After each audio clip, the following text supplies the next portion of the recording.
Ok, vamos lá. Uma revisão bem direta sobre liberdade provisória, focada só naquilo que mais aparece em prova. O objetivo aqui é garantir aqueles pontos cruciais, sem perder tempo. Então, o que é a liberdade provisória? Pensa o seguinte: a regra no nosso sistema é a pessoa responder em liberdade. A prisão antes de uma condenação definitiva é a exceção.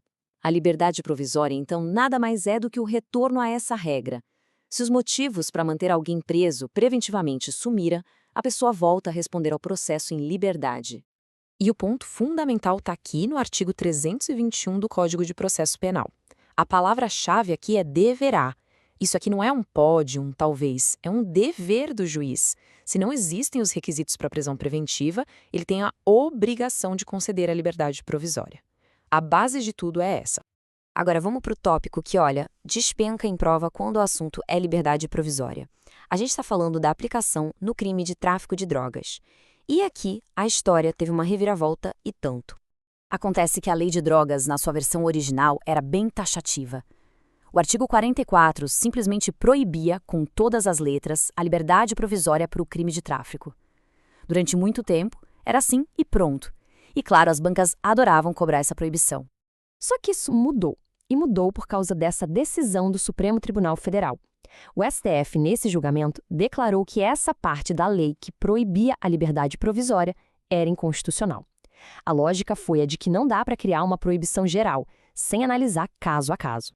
Portanto, a regra para a prova hoje é esta: sim, é cabível liberdade provisória em crime de tráfico. A decisão do STF acabou com aquela proibição automática. Agora, o juiz precisa analisar cada caso concreto e ver se os requisitos da prisão preventiva estão presentes, assim como faria em qualquer outro crime. Certo. Agora que a regra geral e a sua maior exceção estão bem claras, vamos focar naqueles erros comuns, as famosas pegadinhas de prova, começando com as medidas cautelares. A pergunta é bem direta. Se um crime tem como pena apenas multa, sem previsão de prisão, dá para aplicar alguma medida cautelar diferente da prisão, como o monitoramento eletrônico, por exemplo?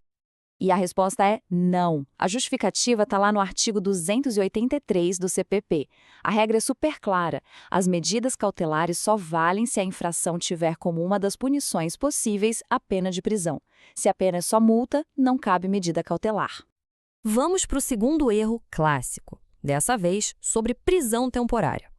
O foco aqui é em quem pode dar o pontapé inicial para decretar essa prisão. A questão é a seguinte: o juiz, por iniciativa própria, analisando ali um inquérito, pode simplesmente decidir decretar a prisão temporária de alguém? E, de novo, a resposta é um sonoro não.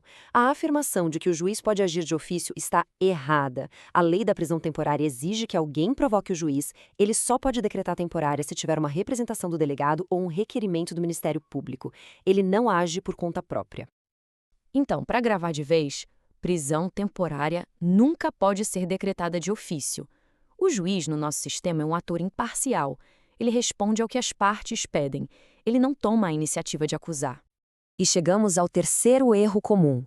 Esse é um detalhe bem sutil na lei, mas que faz toda a diferença na hora da prova.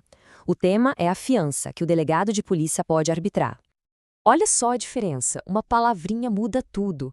A afirmação incorreta fala em pena máxima inferior a 4 anos. Já a regra correta, no artigo 322, diz que a pena máxima não pode ser superior a 4 anos. Parece a mesma coisa, né? Mas não é. O número mágico é 4 anos. Mas a interpretação da expressão da lei é que é o X da questão. É aqui que está a pegadinha. Não superior a 4 anos significa 4 anos ou menos. Ou seja, se a pena máxima do crime for de exatamente 4 anos, o delegado pode arbitrar a fiança. Se a lei falasse inferior a 4 anos, um crime com pena de 4 anos estaria fora. Esse detalhe é fundamental. Para fechar e deixar tudo bem amarrado, vamos passar rapidinho por um quadro resumo. É aquela ferramenta perfeita para revisão de véspera. Então, vamos lá.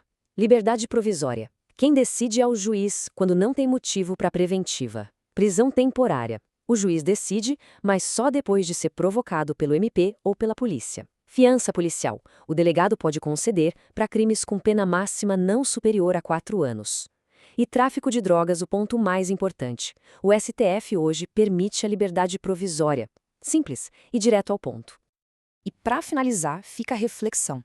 Agora que as regras técnicas para a prova estão mais claras, como será que a aplicação disso no dia a dia consegue equilibrar o direito fundamental à liberdade com a necessidade de segurança pública? É uma questão que, na prática, vai muito além da letra da lei.